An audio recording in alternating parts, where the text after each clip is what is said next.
Hello dear aspirants, welcome to SPM focus UPSC. आज के 4 नवंबर 2025 के एपिसोड में हम कुछ इंपॉर्टेंट टॉपिक्स कवर करेंगे जो आपकी यूपीएससी प्रिपरेशन के लिए काफ़ी रेलेवेंट है। चलिए शुरू करते हैं पहला टॉपिक से। आपने सुना होगा हमेशा से कि क्लाइमेट चेंज बढ़ता ही जा रहा है, लेकिन 2024 ने तो सब लिमिट्स तोड़ दिए। वर्ल्ड मेट्रोलॉजिकल ऑर्गेनाइजेशन के डेटा के हिसाब से 2024 में कार्बन डाइऑक्साइड लेवल 423.9 पार्ट्स पर मिलियन तक पहुंच गया है। यानी अगर हम हवा के 10 लाख मॉलिक्यूल्स ले तो उसमें जितना मॉलिक्यूल्स किसी गैस के हैं उसको हम पीबीएम में मेजर करते हैं। तो 10 लाख माना जाए तो ऐसे कि 10 लाख हवा के मॉलिक्यूल्स में 424 मॉलिक्यूल्स सिर्फ कार्बन डाइऑक्साइड के हैं।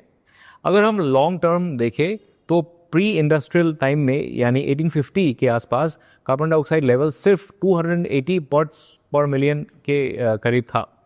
आज वो जाके 424 पार्ट्स पर मिलियन के पास है, यानी लगभग 50% से भी ज़्यादा बढ़ चुका है। और सिर्फ पिछले एक साल में ही 2023 से मतलब कि 2023 से अभी तक 3.5 पार्ट्स पर मिलियन का जंप हुआ है, जो 1957 से लेकर अब तक सबसे बड़ा एनुअल इंक्रीज है। ये पॉइंट याद रखना है आपको। और इसी के साथ 2024 has been officially declare the hottest year on record globally. अब एक और शॉकिंग चीज़ सुनिए। 2024 में global temperature pre industrial level से 1.55 डिग्री सेल्सियस ज़्यादा रिकॉर्ड हुआ।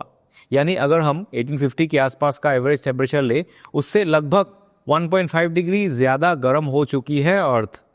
और ये 1.5 डिग्री आप लोगों को याद होगा एक सिंबॉलिक लिमिट था, किसमें? पेरिस एग्रीमेंट में। पेरिस एग्रीमेंट ने इसको एक रेड लाइन बोला था। वहाँ बोला गया था कि ग्लोबल वार्मिंग को 1.5 डिग्री सेल्सियस के नीचे ही कंट्रोल करना होगा, वरना इरिवर्सिबल डैमेज हो सकता है। लेकिन 2024 में पहली बार पूरे साल का एवरेज टेम्परेचर ही 1.5 डिग्री सेल्सियस को क्रॉस कर गया। अब चलिए समझते हैं कौन सी ग्रीन हाउस गैसेस इस ग्लोबल वार्मिंग के लिए जिम्मेदार हैं। पहला तो हमेशा हम लोग जानते हैं कार्बन डाइऑक्साइड। ये अर्थ के एटमॉस्फेयर में हीट ट्रैप करता है, और सबसे डेंजरस बात यह है कि ये गैस एटमॉस्फेयर में हजारों साल तक रहती है। अब मीथेन और नाइट्रस ऑक्साइड भी ग्रीन हाउस गैसेस है, और उनका heat trapping power carbon dioxide से कई गुना ज़्यादा होता है, लेकिन उनका लाइफ टाइम छोटा होता है, कुछ सालों में वो ख़त्म हो जाता है। अच्छा, इसको थोड़ा और एक बात बोल के मैं एक्सप्लेन करता हूँ आप लोगों को। आप लोगों ने ग्लोबल वार्मिंग पोटेंशियल के बारे में ज़रूर सुना होगा। ये जो ग्लोबल वार्मिंग पोटेंशियल है और ग्लोबल वार्मिंग है, इसका बीच एक फ़र्क है। अब simply to understand, global warming का मतलब होता है अर्थ का टेम्परेचर बढ़ना जो हो रहा है, like carbon dioxide, methane, nitrous oxide जैसे गैसेस के कारण। और ग्लोबल वार्मिंग पोटेंशियल यानी GWP शॉर्ट फॉर्म में अगर बोले तो एक तरह का स्कोर होता है जो बताता है कि कोई गैस कितना ज़्यादा हीट ट्रैप करती है कंपेयर टू कार्बन डाइऑक्साइड। याद रखिए, कंपेयर टू कार्बन डाइऑक्साइड, तो कार्बन डाइऑक्साइड को बेस लेवल माना जाएगा, तो कार्बन डाइऑक्साइड का वैल्यू रह जाएगा आपका 1। उसी तरह से मीथेन का होता है 28 से 36 तक, और नाइट्रस ऑक्साइड का होता है 265 से 298 तक। अभी नाइट्रस ऑक्साइड, मीथेन ये सब का ज़्यादा है।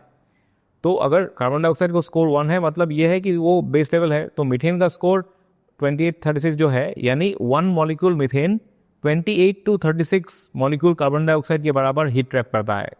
अब मीथेन, नाइट्रस ऑक्साइड की ग्लोबल वार्मिंग पोटेंशियल ज़्यादा है, लेकिन फिर भी सबसे बड़ा थ्रेट हमेशा से ही कार्बन डाइऑक्साइड को ही माना जाता है। Let us understand why. पहली बात है कि इसका मैसिव एमिशन होता है, सबसे ज़्यादा कार्बन डाइऑक्साइड ही रिलीज होती है ना। तो फॉसिल फ्यूल्स हो गया, ये वगैरह वगैरह जितना होता है, बर्निंग होता है, ये सारे चीज़ क्या कार्बन डाइऑक्साइड रिलीज करता है। दूसरा हो गया इसका लॉन्ग लाइफ टाइम। एक बार चली गई एटमॉस्फेयर में तो जनरेशन्स तक वही रहती है, हज़ारों साल तक रहेगी।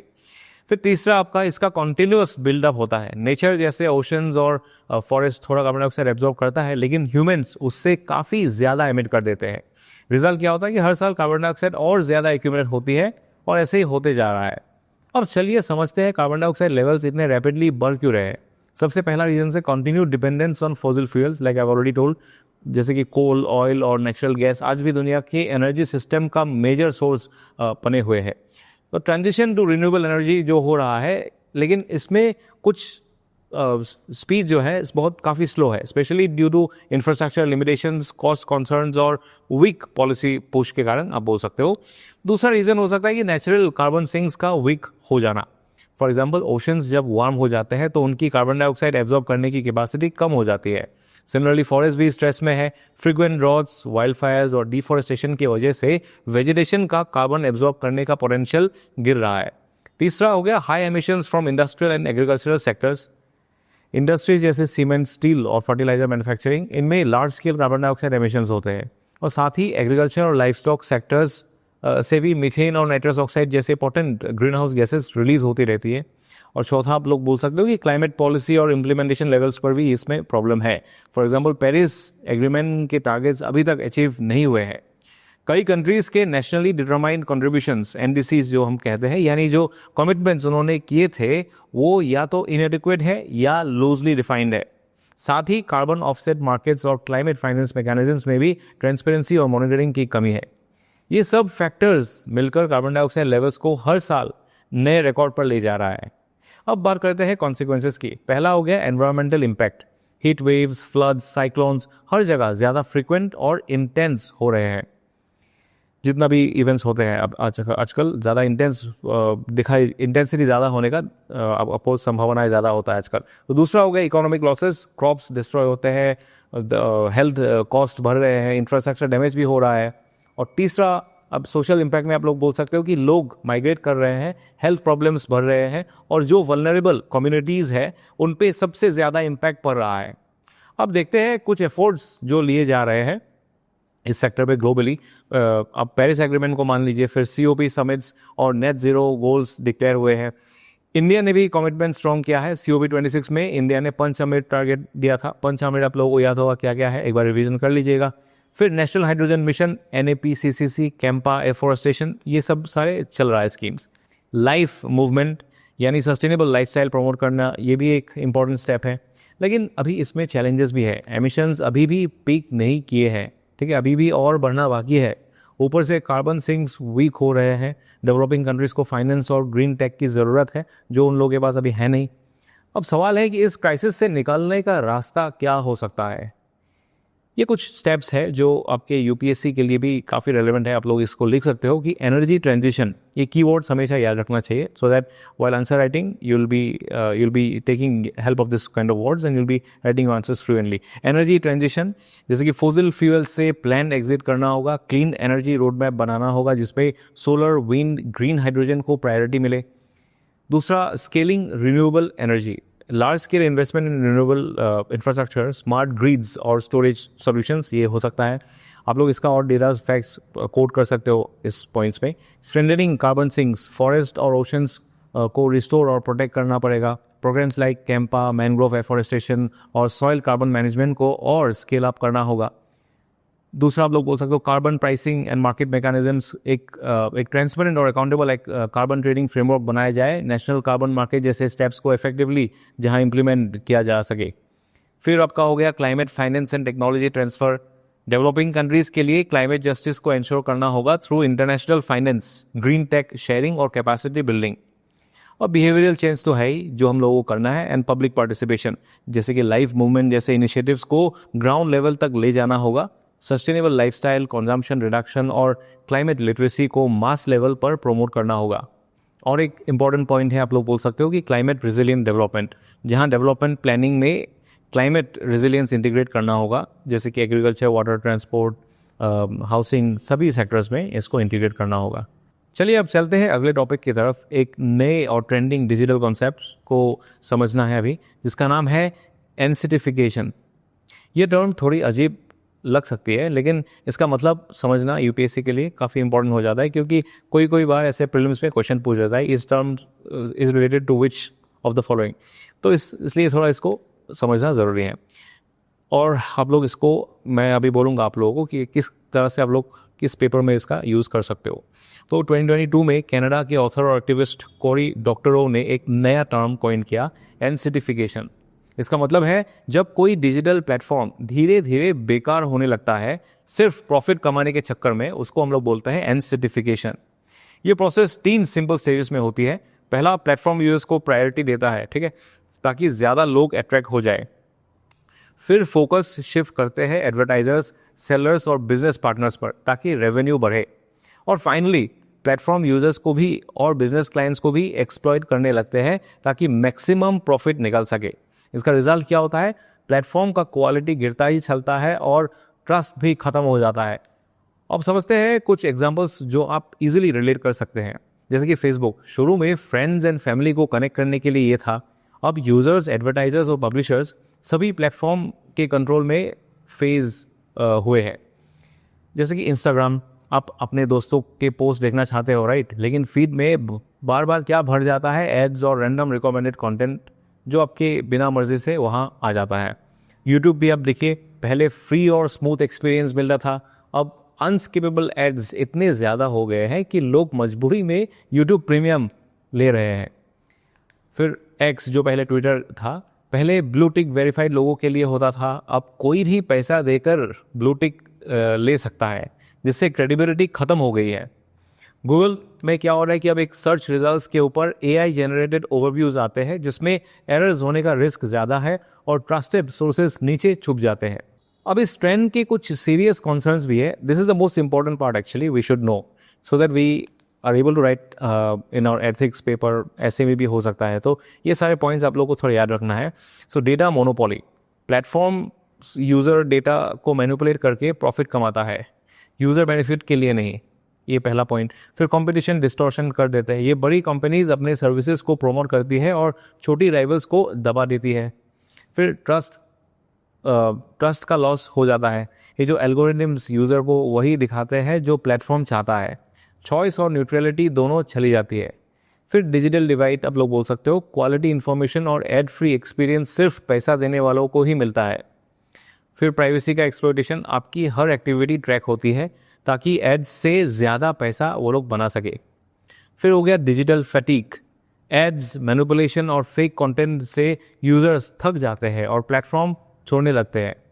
फिर लॉन्ग टर्म इंस्टेबिलिटी भी होते हैं, जब प्लेटफॉर्म यूज़र्स और बिजनेस दोनों को ओवर एक्सप्लॉइट करता है तो आखिर में सिस्टम ही कोलैप्स हो जाता है।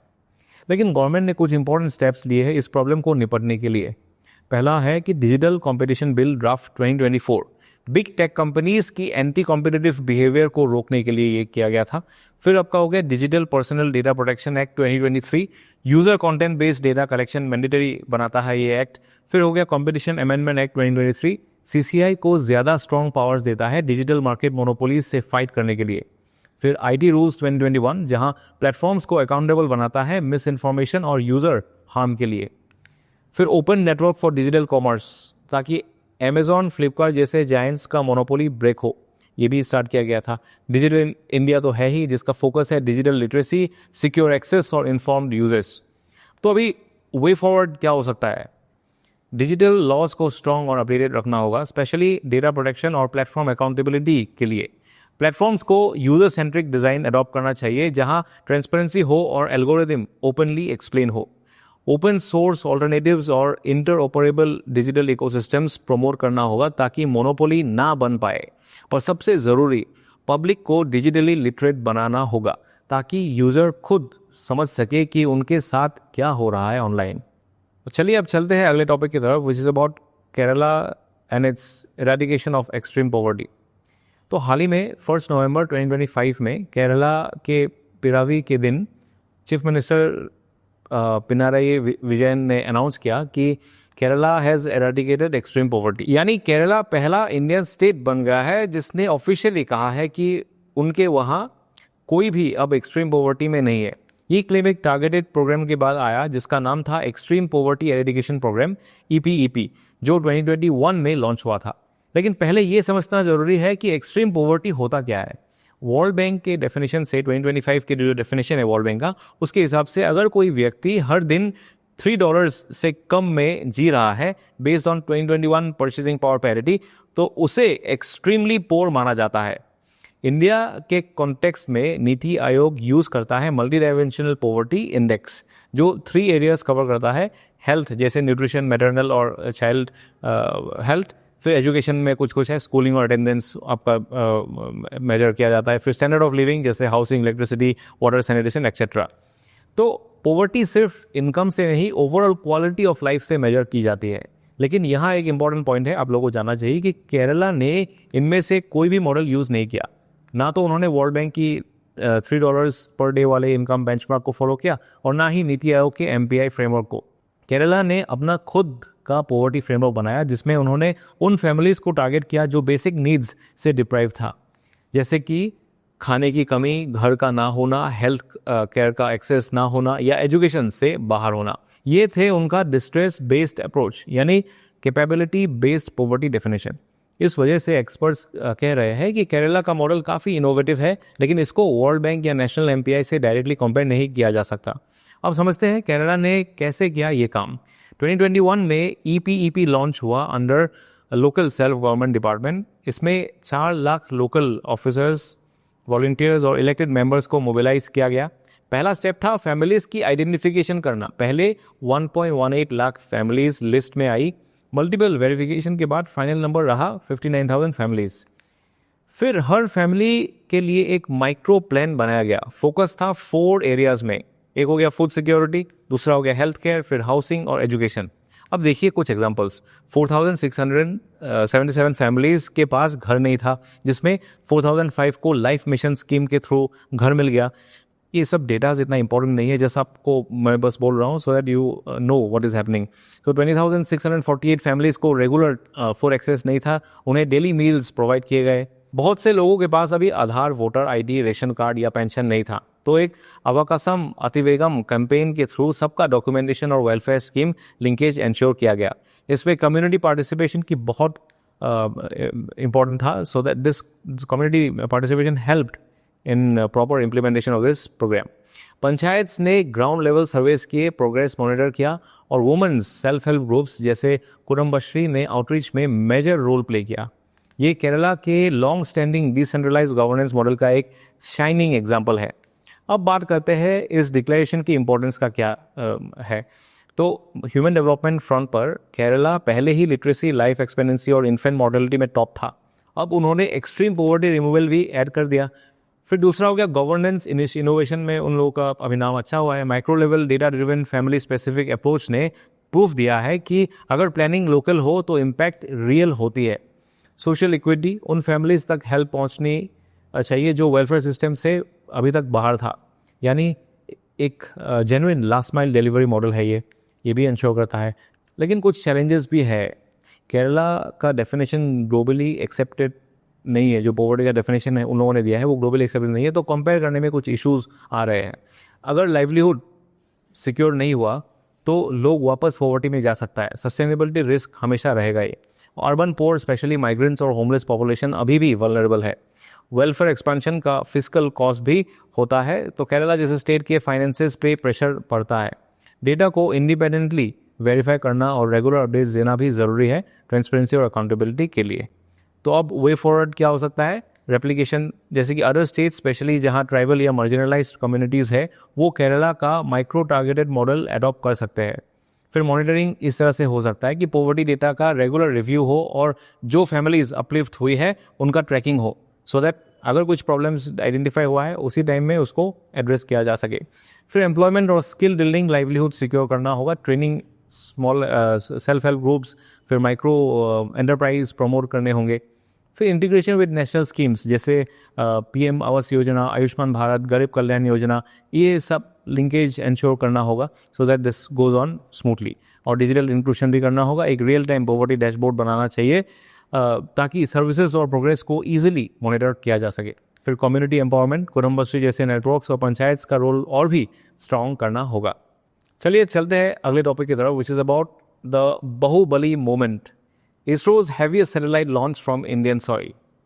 एस्पिरेंट्स, आप लोगों ने सुना होगा इसरो ने एक नया अचीवमेंट हासिल किया है। इसरो ने अब तक का India's heaviest communication satellite launch किया है फ्रॉम इंडियन सॉइल। नाम है GSAT-7R यानी CMS-03। और इस मिशन को लेके गया कौन? हमारा trusted giant LVM-3 M5 rocket, जिसे राइटली कहा जाता है Baahubali rocket, thanks to its incredible heavy lift capability. CMS-03 का टोटल वेट था 4,410 kg और ये रिकॉर्ड बनाता है as the heaviest satellite launched by an Indian rocket from the Indian soil. अभी आप सोच रहे होंगे कि wait, what was GSAT-11, wasn't it heavier? बिल्कुल, GSAT-11 इन 2018 जो लॉन्च किया गया था वो इससे हैवी था। इससे हैवियर था, इट वॉज 5800 kgs, लेकिन उसे लॉन्च किया गया था फ्रांस के आरियाने 5 रॉकेट से फ्रॉम फ्रेंच गुनिया। तो technically GSAT-11 is still ISRO's heaviest satellite overall, but CMS-3 is the heaviest that India has launched by itself from its own soil on its own rocket. That's a big milestone. ये satellite majorly serve करेंगे Indian Navy को secure military communications के लिए, and it's built to last for at least 15 years in space. It has been placed in an elliptical orbit called geosynchronous transfer orbit, जहाँ से वो अपने onboard engine the liquid apogee motor के थ्रू final geostationary orbit में shift करेगा। अभी orbit states भी थोड़ा इंपॉर्टेंट है, आप लोग डॉक्यूमेंट में दे सकते हो। एपोजी का है 29,970 किलोमीटर्स और पेरिग्री का 170 किलोमीटर्स। तो फाइनल प्लेसमेंट और solar panel deployment next 7 to 10 days में कंप्लीट होगा। चलिए चलते हैं अगले टॉपिक की तरफ, which is about human trafficking and tech fraud. एक नया न्यूज़ उभर के आया है। म्यांमार के केके पार्क से 500 इंडियंस को रेस्क्यू किया गया। बट इंस्टेड ऑफ जस्ट अभी memorising the news, let's focus on the terms and themes जो यूपीएससी के लिए इंपॉर्टेंट है। ये news in itself is not so important. तो पहले थोड़ा कॉन्टेक्स्ट समझ लेते हैं कि ये म्यांमार के मायावादी रीजन में लोकेटेड है, नियर द थाईलैंड बॉर्डर। तो मायावती रीजन का लोकेशन आप लोग मैप पे देख लीजिएगा। यहाँ से लार्ज स्केल डिजिटल स्कैम्स चल रहे हैं under the control of local warlords and the border guard forces. ये जो बॉर्डर गार्ड फोर्सेस है ये डायरेक्टली लिंक्ड है म्यांमार की मिलिट्री जनता से, जो 2021 से वहाँ पावर में है। प्लीज़ नोट, मायावती एक स्ट्रेटेजिकली सेंसिटिव रीजन है, ठीक है। तो इसको आप लोग फिर से मैं बोल रहा हूँ, इसको लोकेट कर लीजिए मैप में, so that remember the location, उसका आसपास क्या है, क्योंकि यूपीएससी इस टाइप ऑफ क्वेश्चंस पूछता है।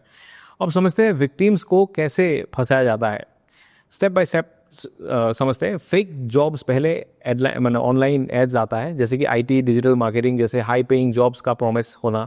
फिर विक्टिम्स जो mostly India, China, Vietnam, Africa से होते हैं, इनको पहले थाईलैंड बुलाया जाता है, फिर इलीगली रूट से म्यांमार या कैम्बोडिया ले जाया जाता है। फिर इनका जो पासपोर्ट है ये ले लिया जाता है और बोला जाता है कि अब उन्हें सोल्ड किया गया है और एक फेक डेट रिपे करना पड़ेगा, ऐसा बस उन लोगों को मैनिपुलेट कर देता है। तो 12 से 14 आवर्स काम, टॉर्चर, थ्रेट, स्टारवेशन, बीटिंग, सब कुछ इन लोगों को झेलना होता है। और जो स्कैम्स ये विक्टिम्स से करवाए जाते हैं, ये उनमें से सबसे जो फेमस है वो है पिग बचरिंग स्कैम। अब ये पिग बचरिंग स्कैम क्या है, इसको भी थोड़ा समझ लेते हैं। पहले विक्टिम के साथ ऑनलाइन दोस्ती या रोमांस बिल्ड की जाती है, फिर ट्रस्ट बनने के बाद उन्हें क्रिप्टो या इन्वेस्टमेंट प्लेटफॉर्म के नाम पर पैसा लगवाने की पुश किया जाता है। जब तक विक्टिम सब कुछ इन्वेस्ट नहीं कर देता, स्कैमर उसे इमोशनली अटैच्ड रखता है और फिर एक दिन वो सब कुछ वाइप आउट कर देता है। यानी विक्टिम को इमोशनली पाल पोस कर फाइनेंशियली काट दिया जाता है, इसलिए नाम पड़ा बिग बचरिंग।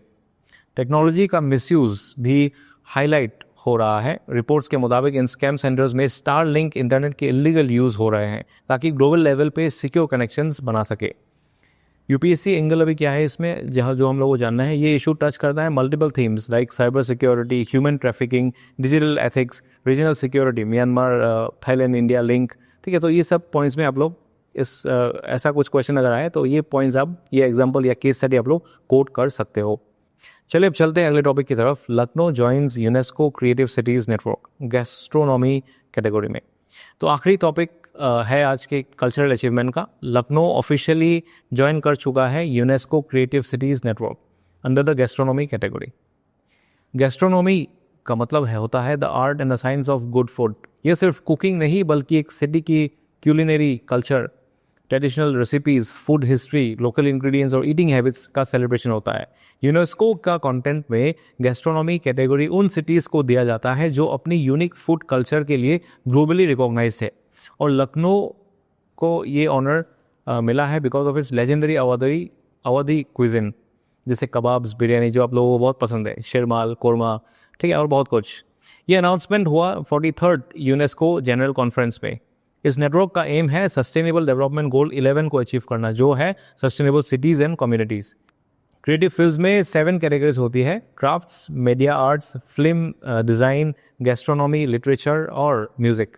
इंडिया के कुछ और सिटीज़ जो ऑलरेडी पार्ट है, जयपुर भी है इसका पार्ट, तो क्राफ्ट्स एंड फोक आर्ट के लिए जयपुर जाना जाता है। फिर हो गया Varanasi and Chennai for music, Mumbai for film, Hyderabad for gastronomy, Srinagar for crafts, Kozhikode for literature, Gwalior for music, और अब इस लिस्ट में लखनऊ भी जुड़ गया है, thanks to its rich culinary heritage like Awadhi cuisine. तो एस्पिरेंट्स आज के लिए इतना ही, कल फिर मिलेंगे नए टॉपिक्स के साथ। This is focus UPSC signing off. जय हिंद।